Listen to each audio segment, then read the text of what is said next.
తాకట్టులో ఉన్న బంగారాన్ని విడిపించి ఆ రోజున్న మార్కెట్ ధర కట్టి మిగిలిన డబ్బును మీకు అందిస్తుంది ఎస్వీఎస్ గోల్డ్. నాకు మీరు తీసిన సినిమాలో నేను చూడంగానే ఫస్ట్ టైం గట్టిగా అపోజ్ చేసుకున్న పాయింట్ సైనికుడు సార్. అంటే మహేష్ బాబు గారు లాంటి ఒక స్టార్ హీరోకి ఈయన హీరోయిన్ని పెట్టలేదు, విలన్కి హీరోయిన్ని పెట్టారు. గుణశేఖర్ గారు ఇంత మంచి కథలు చెప్తారు కదా, ఈయనకి ఎందుకు ఈ పాయింట్ రాలేదని చిన్న వయసులో అనిపించింది సార్. మీ ముందు ఓపెన్గా చెప్తున్నాను. ఎందుకు అట్లాంటి ఒక డేరింగ్ డిసిషన్ తీసుకున్నారు? అంటే అదే కొత్తదనం అనుకున్నాం అప్పుడు ఆ రోజున.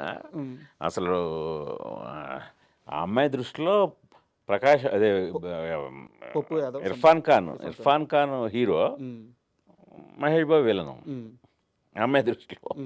అది కొత్తగా ఫీల్ అయ్యాం ఆ రోజు. కొత్తగా ఫీల్ అయ్యి అది చెప్పడం జరిగింది అంతే. బట్ మహేష్ గారు చెప్పగానే ఒప్పుకున్నారా? చాలా ఎక్సైట్ అయ్యాడు. మహేష్ ఎప్పుడు కొత్త ఐడియాలు చెప్పినా చాలా ఎక్సైట్ అవుతాడు. అవి ఒక్కోసారి వర్కౌట్ అవుతాం, ఇంకోసారి అవ్వ, అంతేగాని బాగా ఎక్సైట్ అయ్యే చేసాం అది. నాకు అంటే ఇది క్వశ్చన్ కాదు సార్, నా ఎక్స్పీరియన్స్. సైనికుడు సినిమాలో క్లైమాక్స్లో అంటే సైనికుడు అనగానే అందరూ ఆ బ్రిడ్జ్ షాటు చాలా అద్భుతమైన షాట్స్ ఉన్నాయి, అన్నీ అవి చెప్తారు. బట్ నాకు ఇష్టమయ్యి సినిమా పరంగా ఇష్టమే సార్. ఇందాక చెప్పిన కమర్షియల్ పాయింట్ పరంగా వ్యతిరేకిస్తాను కానీ, బట్ క్లైమాక్స్లో టీవీలో కనిపిస్తూ మహేష్ బాబు గారు కొన్ని డైలాగులు చెప్తారు. ఇన్నిసార్లు ముఖ్యమంత్రిగా చేసుకున్న సొంత ఇల్లు కట్టుకోలేని వ్యక్తి గారు గురజాల నన్ను అందగా కావాలని చెప్పేసి ఒక సీక్వెన్స్ ఉంటుంది సార్. ఇంటుంటే గూస్ బంప్స్ వస్తుంటాయి. అదంతా పరుచూరి గోపాలకృష్ణ గారు, సార్ వెంకటేశ్వర గారు, గోపాలకృష్ణ గారు రాశారు సార్. అది మొత్తం స్పీచ్. ఆ సినిమాకి డైలాగ్స్ వాళ్ళే. అంటే సినిమాకి డైలాగ్స్ రాయడం ఒక ఎత్తు, ఆ పర్టికులర్ సీను పరుచూరి గోపాలకృష్ణ గారు చాలా అద్భుతంగా రాశారు. ఇవన్నీ కూడా అసలు అలా చెప్తుంటే ఆ రోజు షూటింగ్లోనే మహేష్ కూడా ఆశ్చర్యపోతారు.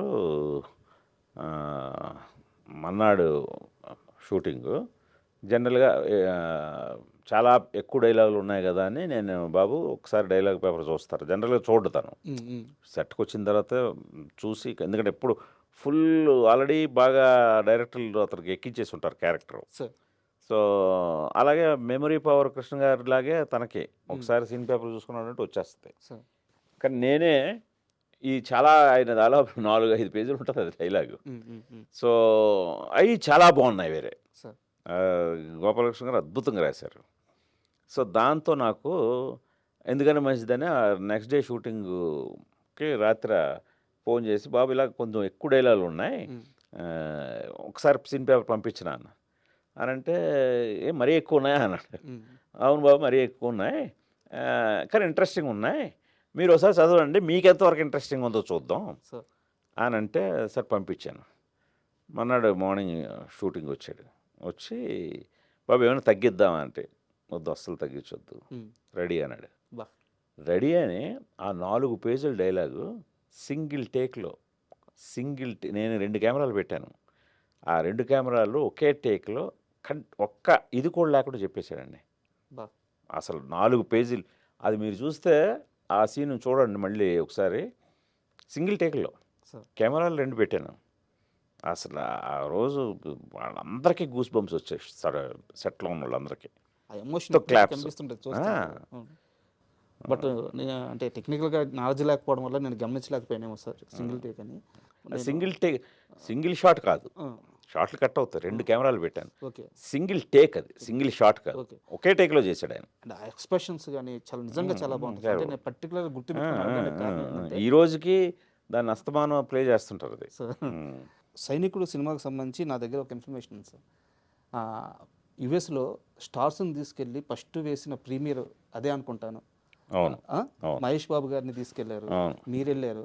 వరల్డ్ ప్రీమియర్ అంటూ జరిగింది సైనికుడికి, ఫస్ట్ అక్కడ షో పడ్డది. సో ఈ వీడియో ఏమన్నా గుర్తుందా మీకు?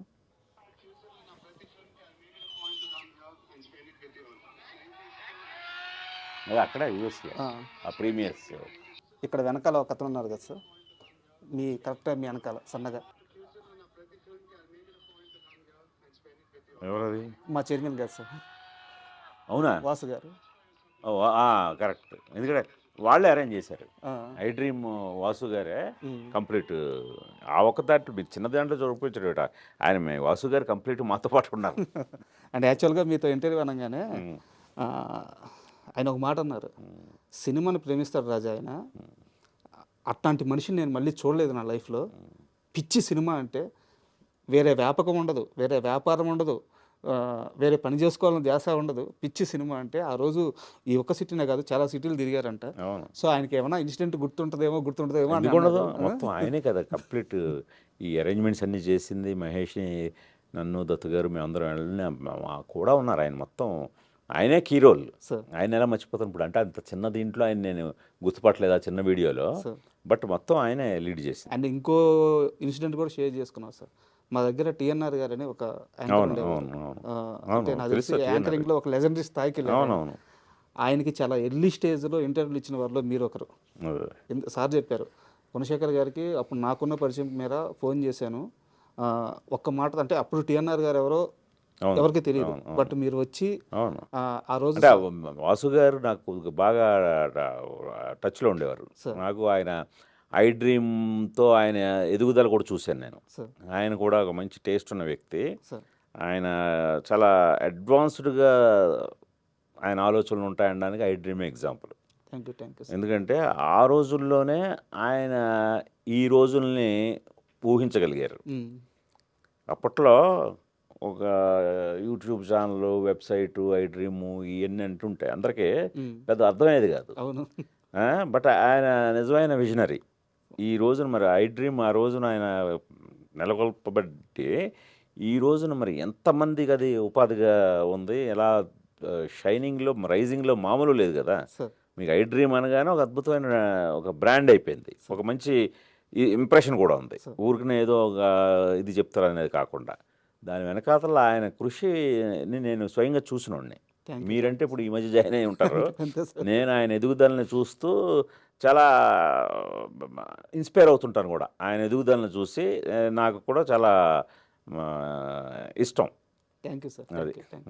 అండ్ సార్ ఇది నిజంగా నేను విన్నది నిజమో కాదో తెలియదు, దాన్ని బట్టి మీరే కన్ఫర్మేషన్ ఇవ్వాలి. ఒక్కడో తర్వాతో అర్జున్ తర్వాతో తెలియదు కానీ జూనియర్ ఎన్టీఆర్ గారితో మీరు ఒక సినిమా చేయాలి, కథా చర్చలు నడిచినాయి, ఆల్మోస్ట్ ఫైనలైజెస్లో వర్కౌట్ అవ్వలేదు అని తెలిసింది. ఏ సినిమా సార్ అది, ఎందుకు అయిపోయింది? అంటే సినిమా లేదు, సినిమా లేనప్పుడు ఏ సినిమాని ఎలా అంటాం? అది అయితే నిజం. ఒకటి చేయాలని అనుకున్నాం. జైబేరి కిషోర్ గారు ప్రొడ్యూసరు, సార్ సైనికుడు ముందు అనుకుంటాను. సో అది ఆల్మోస్ట్ ఒక 6 months ట్రావెల్ అయ్యాం, బట్ వర్కౌట్ అవ్వలేదు. అంటే కథ కూడా అంతగా వర్కౌట్ అవ్వలేదు, ఇద్దరికి సాటిస్ఫై అనిపించలేదు కథ. సో తర్వాత మళ్ళీ ఎప్పుడైనా చేద్దాంలే అని చెప్పి బ్రేక్ ఇచ్చాం అంతే. తర్వాత ఎప్పుడు ట్రై చేయలేదు సార్? ఇంకా తర్వాత ఇంక నేను కూడా అంటే ఎప్పుడైనా కూడా మనకి కథ వాళ్ళ కోసం తయారు చేయకూడదు. కథగా పుట్టి ఆ కథగా సరిపోతారంటేనే అవి మెటీరియలైజ్ కూడా అవుతాయి. చాలా చాలా కరెక్ట్. అందుకని అలాగా తర్వాత నాకేం తగలలేదు. అది. అండ్ యాక్చువల్గా మళ్ళీ తోటప్రసాద్ గారే నాకు ఇది చెప్పింది. ఒక్కడు తరువాత మీరు ఏదో ఒక కారు కొన్నారట. మీరు ఆ కారు ఎక్కించుకొని మీరు మీ టీంలో ఒకరిద్దరు తోటప్రసాద్ గారు అందరూ వరంగల్ వెళ్ళిపోయి ఒక్కడు తర్వాతే రుద్రందేవి తీయాలని మీరు చాలా ప్రయత్నాలు చేశారంట. అంటే ఒక్కడు తర్వాత దీన్ని పట్టాలు ఎక్కించాలి అని చెప్పేసి ఆ టైంలో, బట్ ఇది వర్కౌట్ అవ్వలేదు, తర్వాత కుదిరింది అని చెప్పారు. ఎందుకు ముందు నుంచి రుద్రందేవి కథ చెప్పాలని అంత బలంగా నిర్ణయించుకున్నారు? కథ అలాంటిది, అది నిజమే. అది తను చెప్పింది. ఒక్కడికి ఇమీడియట్గా నెక్స్ట్ సినిమా రుద్రమదేవి అనే అనుకొని కంప్లీట్ టీమ్ తోటి వరంగల్ వెళ్ళడం అన్నీ నిజమే. అదే బాగా. కాకపోతే ఏంటంటే హీరోయిన్ ఓరియంటెడ్ కదా, హీరోయిన్ ఓరియంటెడ్ మీద ఎక్కువ డబ్బు ఖర్చు పెట్టడానికి కోసం వెనకాడారు అందరూ. ఒక మనిషి తనకొచ్చిన విజన్ని నమ్మడం వేరు, ఆ మనిషిని నమ్మి వేరే మనిషి ట్రావెల్ అవ్వడం వేరు. ఇప్పుడు ఉదాహరణకి రుద్రందేవి విషయం తీసుకొస్తే మీకున్న విజన్ అది, మీరు నమ్మారు, మీరు కష్టపడ్డారు, ఓకే. బట్ మిమ్మల్ని నమ్మి అనుష్క గారు ఆ రేంజ్ కష్టం. అంటే ఈ మధ్య నేను శివ రిలీజ్ అప్పుడు చంద్ర గారిని, శివ సంబంధించిన మేకప్ మ్యాన్ చంద్ర గారిని అందరిని ఇంటర్వ్యూలు చేశాను అనమాట. వాళ్ళందరూ అనుష్క గారి గురించి చెప్తుంటే వాళ్ళందరూ ఎగ్జాంపుల్ చెప్పేది ఒకటే, గుణశేఖర్ సినిమా చూడ, ఆ సినిమాలో ఆమె అసలు ఎంత కష్టపడింది, అనుష్క గారి గురించి అంతకంటే ఏం చెప్పాలి అని చెప్పి అన్నారు. సో అనుష్క గారితో మీ ట్రావెలింగ్ ఆ సినిమా అప్పుడు ఎలా ఉండింది?